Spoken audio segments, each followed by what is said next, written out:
ये लीजिए।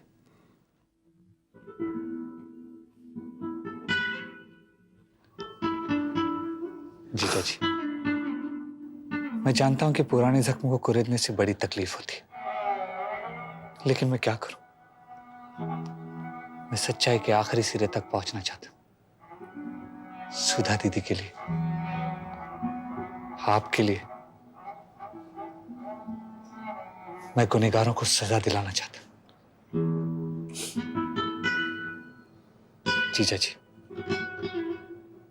मुझे बताइए कि उसके बाद क्या हुआ था।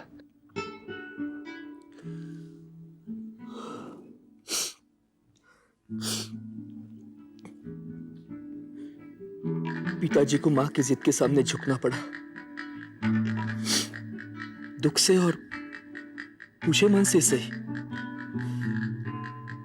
लेकिन घर वालों ने सुधा को अपनी बहू स्वीकार किया था।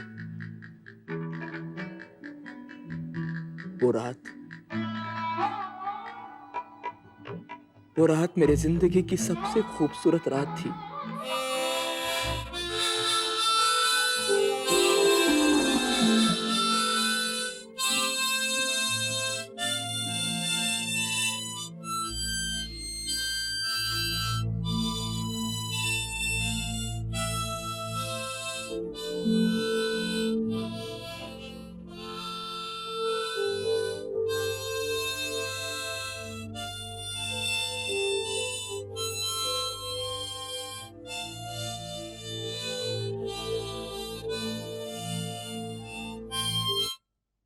रणधीर, रणधीर तुम आ गए।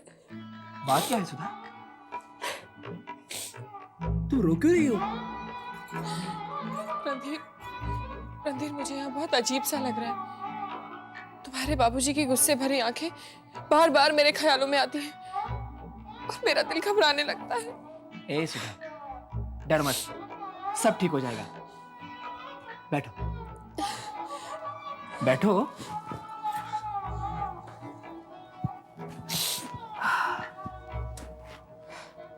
आज हमारे सुहागरात है। न शहनाइयां हैं, न फूलों की सेज है, न घर में किसी के चेहरे पर खुशी। कितना बदनसीब हूं मैं कि तुम्हें अपनी नई जिंदगी की पहली रात भी सुकून वाली नहीं दे सकता। रणधीर, तुम ऐसी बातें क्यों कर रहे हो? मुझे तुम मिल गए बस, और कुछ नहीं चाहिए। देखो सुधा, रणधीर, मैं तुम्हें झूठी तसल्ली नहीं दे रही। मैं तो बहुत खुशनसीब हूँ कि मुझे तुम्हारे जैसा पति मिला, जिसने मेरी खातिर अपना घर परिवार सब कुछ छोड़ दिया। मुझे तुमसे कोई शिकायत नहीं। फिर भी सुधा, मैं अब कुछ मत कहो बस। तो फिर रणधीर, तुम कह रहे थे ना तो कोई सुहाग की सेज सजी और ना ही शहनाई बजी, तो ठीक है, मैं तुम्हारे लिए अपने प्यार से फूलों की सेज सजा देती हूँ। अच्छा? और रही बात शहनाई की, तो मिट्ठू मियाँ, क्या ये माउथ ऑर्गन चलेगा? बिल्कुल चलेगा, पर इन आंसुओं के साथ नहीं। बजाओ।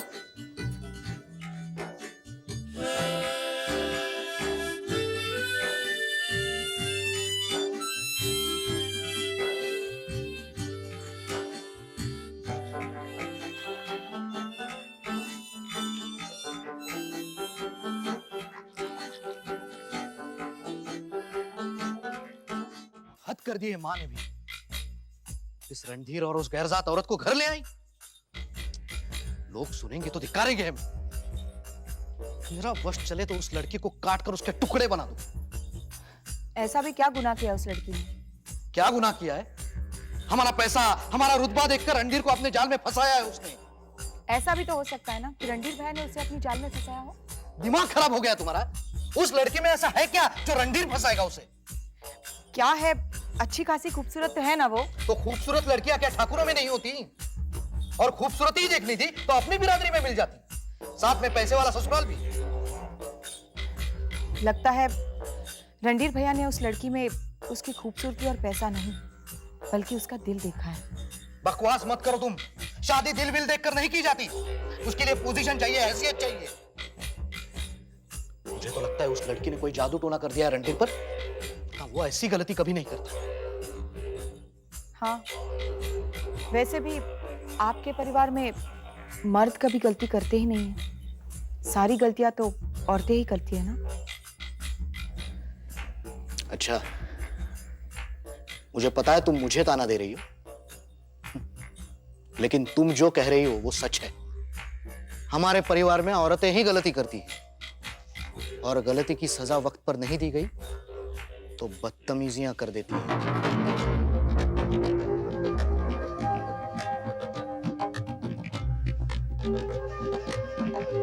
लाइट बंद कर दो अब, सोना है मुझे। बदतमीज।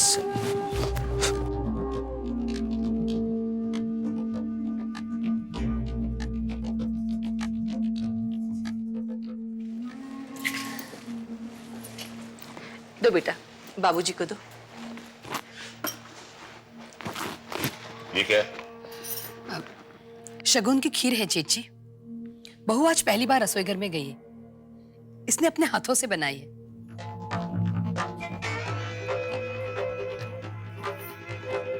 विक्रम, क्या बात है? खाना क्यों छोड़ दिया? चीजी भूख नहीं है। लेकिन अभी अभी तो कह रहे थे बड़ी भूख लगी है, जल्दी जल्दी खाना लगवाओ। तब भूख थी, लेकिन अब भूख नहीं है। विक्रम, नई बहू की शगुन की खीर है, आप तो खाइए। पिता भूखे रहें और बेटा बैठकर खाना खाए, ऐसे संस्कार हमारे घर में नहीं सिखाए जाते।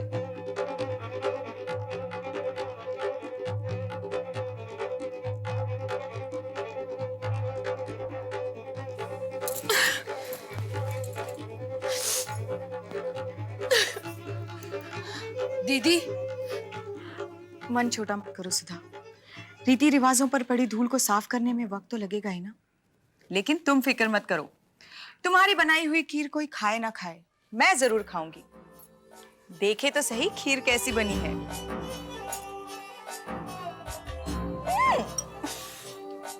क्या हुआ, खीर अच्छी नहीं बनी क्या? बहुत अच्छी बनी है खीर। लो, देवर जी भी आ गए। अब तुम बैठकर उन्हें खीर खिलाना, तब तक जाकर मैं अपने नाराज पति को खीर खिला कर आती हूं, ठीक है? देवर जी, खीर बहुत मीठी बनी है। अच्छा, तो चखनी पड़ेगी।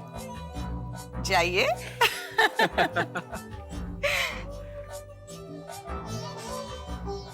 अच्छा, तो आपने खीर बनाई है, तो हमें भी चखने का मौका दीजिए। खीर तो हम आपको खिला देंगे, लेकिन नेक देना पड़ेगा। पहले खीर खिलाइएगा, फिर नेक देंगे। वाह, बहुत मीठी बनी है। तो लाइए मेरा नेक। नेक यहाँ दूं या वहां चले?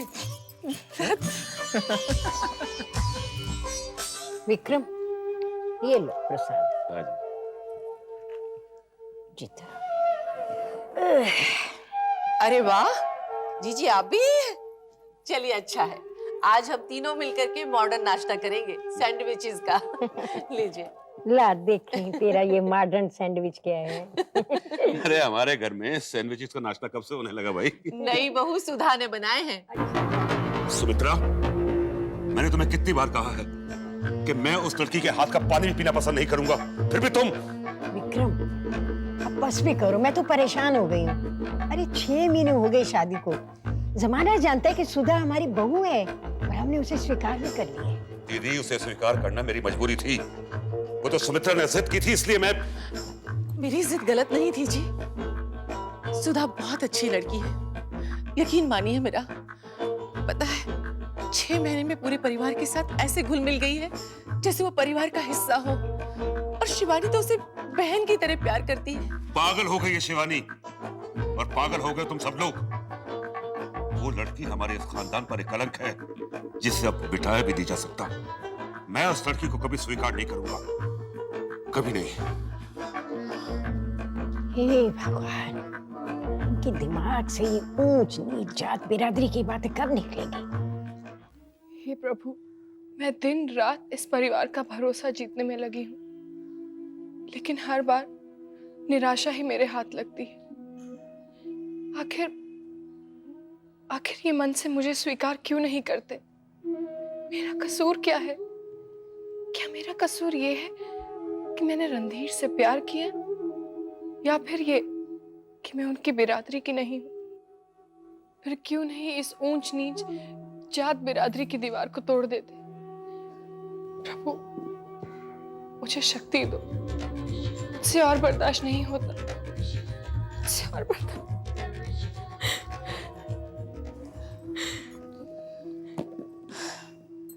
रोने से किस्मत नहीं बदलती सुधा। मन तो हल्का हो जाता है ना दीदी।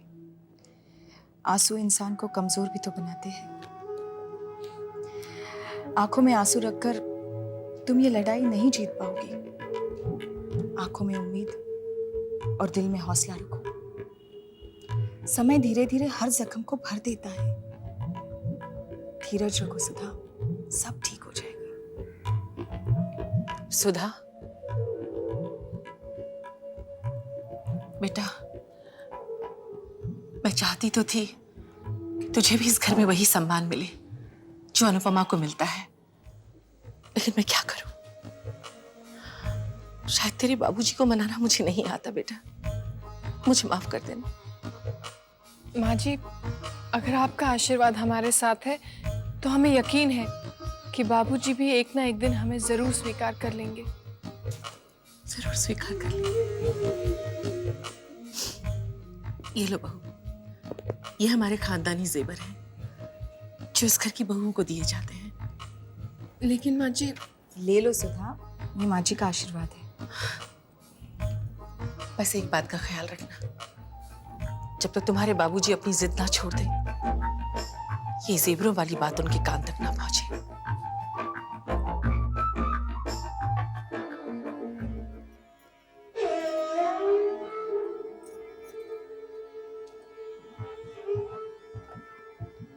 मल्लिका, ये थाली लेकर तुम कहाँ जा रही हो? कुछ नहीं माँ, वैसे ही। रुको मल्लिका,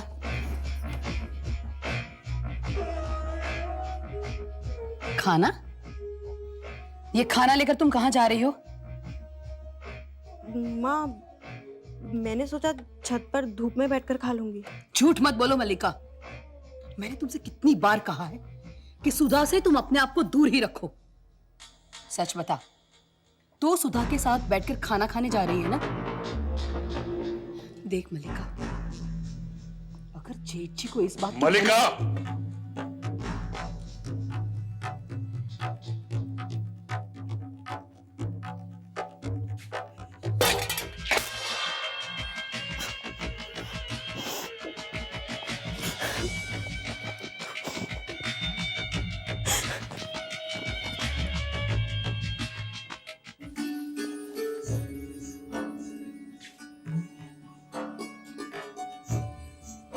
सुधा, इन गहनों में तुम एक खूबसूरत शहजादी लग रही हो।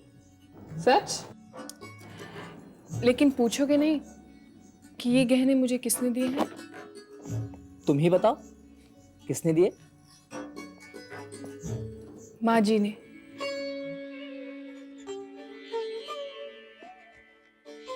सच रणधीर, ये गहने मुझे माँ जी ने दिए हैं और उन्होंने मुझसे कहा है कि एक ना एक दिन इस घर में मुझे बहू का दर्जा जरूर मिलेगा। सुधा, माँ का दिल बहुत बड़ा होता है। दुनिया में इसकी बराबरी और कोई रिश्ता नहीं कर सकता। सच रणधीर, तुम बिल्कुल सच कह रहे हो। माँ जी की बातें सुनकर तो मुझे ऐसा लगने लगा है कि एक ना एक दिन अनुपमा दीदी के जैसा मुझे भी इस घर में अपनापन जरूर मिलेगा। इतने बड़े सपने मत देखो सुधा, क्योंकि घर के बाकी लोग माँ की तरह नहीं हैं।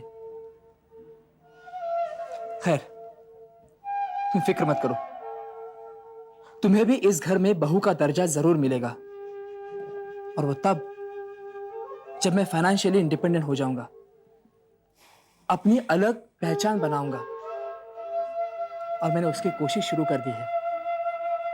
बस तुम इसी तरह मेरा साथ देना, दोगी ना?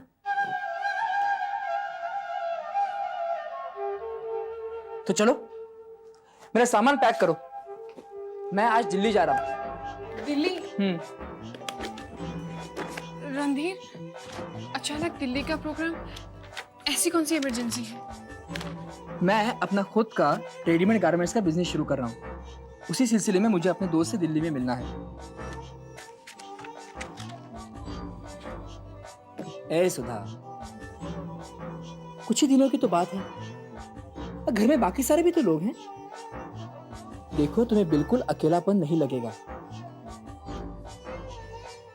रणधीर, मुझे तुम्हारे बगैर अच्छा नहीं लगता। ठीक है, काम के लिए जा रहे हो, जाओ, लेकिन देखो जल्दी जाओ और जल्दी लौट कर आना। मैं तुम्हारा इंतजार करूंगी। मैं जल्दी जाऊंगा और जल्दी लौटूंगा। एक शर्त है पर। अब कौन सी शर्त है? मैं जब भी लौटूंगा तुम मेरा इंतजार करते हुए मिलना, इसी तरह मुस्कुराते हुए।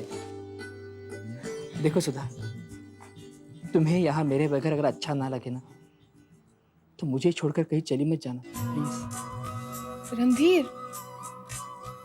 देखो अगर तुमने दोबारा ये बात अपनी जुबान पर लाई तो मैं सच में तुम्हें छोड़कर चली जाऊंगी। क्या बात है, इतने घबराए हुए क्यों? पिताजी, आपकी छोटी बहू क्या गुल खिला रही है जानते हैं आप? बात क्या है, साफ साफ बताओ। यहाँ रणधीर अपने काम से दिल्ली गया हुआ है और वो रोज गैर मर्द से मिलता। शक तो मुझे पहले ही हुआ था, लेकिन अब शक यकीन में बदल गया पिताजी। ऐसी औरत को जिंदा रखना हमारे खानदान पर एक दाग होगा।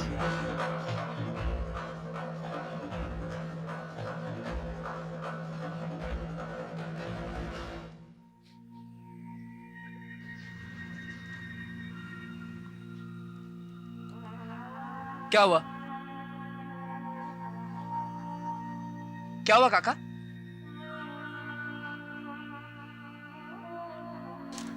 ए बोला, तू रो क्यों रहा है? बोला बाबूजी, बोल बोल, क्या हुआ? छोटी बहू ने। बोलो भला, क्या हुआ छोटी बहू को? बोलो ना, बोला बोलो, क्या हुआ? छोटी बहू ने। हाँ बोलो। छोटी बहू ने आग लगा कर। बोलो ना। आग लगाकर आत्महत्या कर ली सा। क्या?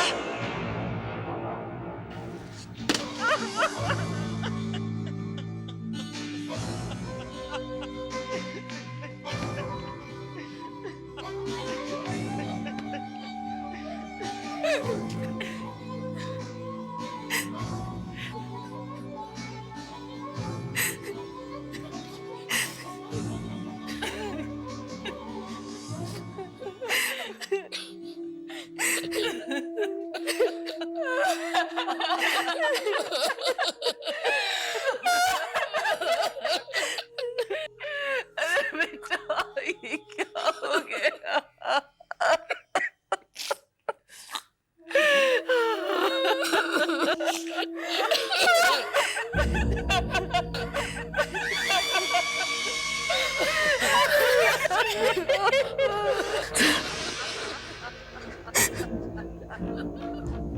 बाबूजी, ये मेरी सुधा नहीं है।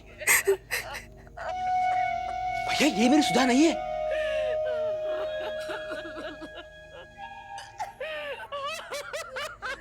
हाँ माँ, भाई मेरी सुधा नहीं है। ये मेरी सुधा नहीं है। ये मेरी सुधा नहीं है। ये मेरी सुधा नहीं है। ये मेरी सुधा नहीं है।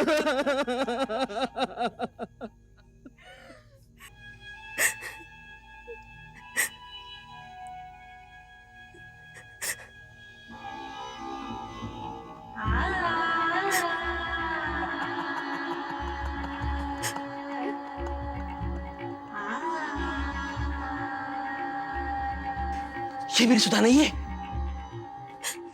हाँ, ये मेरी सुधा नहीं है।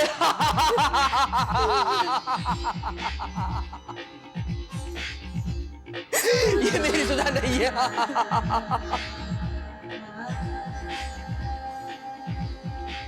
ये मेरी सुधा नहीं है। ये मेरी सुधा नहीं है।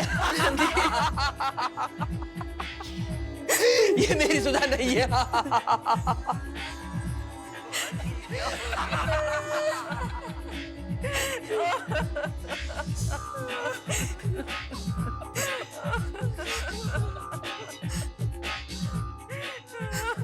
वो चली गई समीर, मेरी सुधा मुझे छोड़कर चली गई, वापस लौटकर नहीं आने के लिए मुझे जिंदा छोड़कर चली गई, इन दीवारों से सर टकराने के लिए।